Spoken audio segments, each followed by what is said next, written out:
Now, as we close in on Election Day, let's take a look at 4 more BC ridings that are going to be worth watching closely on Monday night. Keith Baldrey is in Victoria with more on that. And Keith, we're looking at a redrawn riding that has a 25-year incumbent running somewhere else.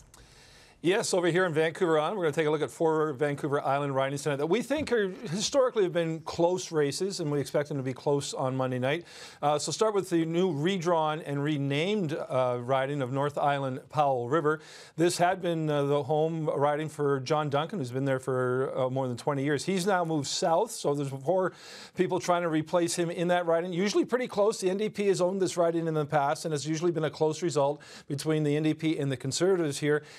All further south on the island, a newly named and again new boundary lines riding of Cowichan and Malahat and Langford. This is one of the closest ratings. If it had existed in 2011, the NDP would have won this riding by just 253 votes. So it's a very close riding historically between the New Democrats and the Conservatives. A different story just north of there in Nanaimo, the newly named and slightly reconfigured riding of Nanaimo Ladysmith.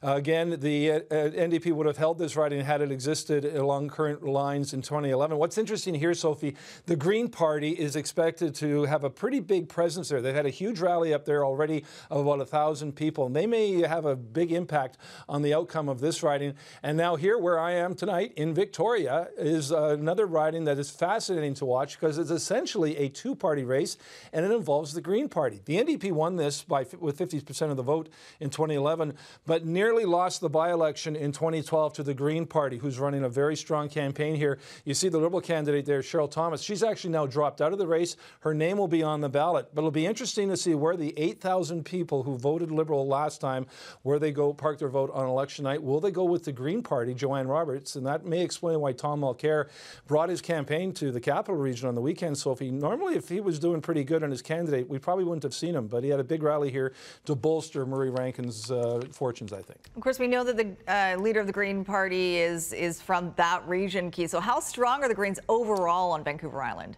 They're stronger here than anywhere else in the country. 50,000 people voted Green in the Capital Region last time, so they're going to have an impact on the outcome of the races on Monday. One final note I mentioned last night, Burnaby North Seymour, a new riding suggesting it was a 2-way race between the Liberals, or between the New Democrats and the Conservatives. The Liberals today phoned me, or emailed me, insisting they have a very competitive race going on there. They liken it more to a strong 3-way race, which is reflected in a lot of polling and a lot of other riding polling around the province. Well, we'll find out if that is true on Monday night. Right. Thank you, Keith.